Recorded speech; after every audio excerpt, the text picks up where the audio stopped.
All right, guys, we're going to talk about Wells Fargo because they're trimming their Oregon workforce by 700 people next year. There's fat office closures, a lot of people losing their jobs, and we're looking at impacts in Salem, Hillsborough, and the Portland areas. The thing is about these layoffs is they don't just affect like some office space and some landlords. I mean, when you have a bunch of employees being laid off, it also affects the restaurants, also affects like the barbershops nearby, the grocery stores, because these are going to be employees that do buy a lot of stuff. They have money and they make pretty decent money, definitely above 50K in my opinion. Now, Wells Fargo right now is doing some massive trim offs, and this is just the latest cut in the workforce. I know 700 people may not seem much, but when you start adding up several hundreds of workers in the past, it starts getting a little bit scary. And more of these layoffs are being announced. I mean, we're going to be seeing like 24 that are going to be laid off next year in February 2022.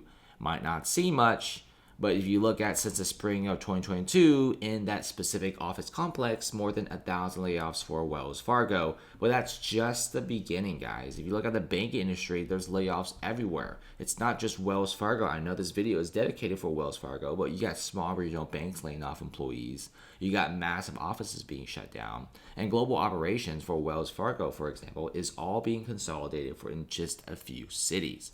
It used to be back before the pandemic that these companies just want to expand, put their office footprint and their brand logo in every single city, every single little area.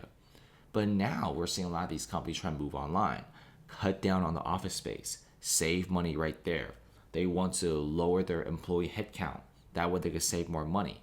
And people are feeling the stress of high interest rates in the past 2 to 3 years, which will be absolutely devastating for many of these corporations, especially the bank industry. This is why some of the most elite and legendary investors right now refuse to buy bank stocks.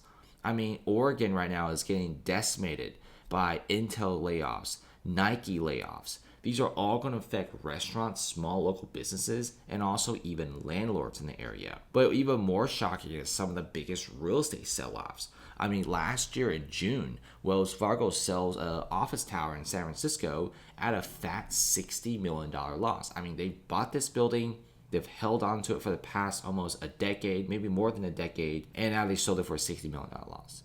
I feel like if you in America back 10 years ago bought a bunch of suburban homes in a decent city, you're up at least 2 to 3 times right now. Easy.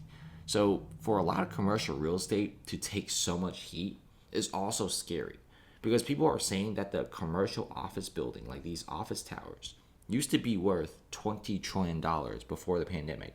Now they're worth about $14 to $15 trillion. About $5 to $6 trillion just basically evaporated. And this is one of the reasons why, because a lot of these big corporations are selling these office buildings. Massive tech companies are leaving. They don't want to stay here. And when you got fat closures of these Wells Fargo branches and multiple of these closures, it just shows you how bad the situation is getting. Fat closures, a bunch of these branches are shutting down, offices closed and sold off. This is what we're seeing here. Look at all of these bank closures. These are branches that Wells Fargo has closed to save money on office space. And the list goes on and on and on. It seems like every single state has a few closures here and there. This is frankly extremely disturbing. Look at this. Back in October, you got Oregon's downtown office, over 1,000 workers being laid off. This is what I'm talking about. You got a few dozen here, maybe a few hundred here, and then over 1,000 over there. It adds up to tens of thousands of workers losing their jobs. If you want to see if a company is firing workers, just look at their real estate portfolio. If the real estate portfolio like Wells Fargo keeps constantly declining, that means you're preparing for some of the biggest layoffs. I mean, Wells Fargo isn't even the worst considering Citigroup is doing massive layoffs. I mean, in March of this year, they started off with 5,000 layoffs, but they want to do 20,000 layoffs by the end of like 2025. So Citigroup, they're not bluffing. They actually want to lay off 20,000 workers. And this is one of the biggest layoffs I've ever seen because Citigroup basically said that their banking revenues are so terrible right now that they're forced to do this. What in the world is going on right now? We're seeing so many layoffs. There's barely any hiring, and many fresh college grads are frustrated because they spent 4 years in college and now they can't get a decent job. This is the type of wild economy that we're in right now. Can we stop these massive layoffs and massive decreases in price in commercial real estate? I'm not really sure anymore. Thanks for watching.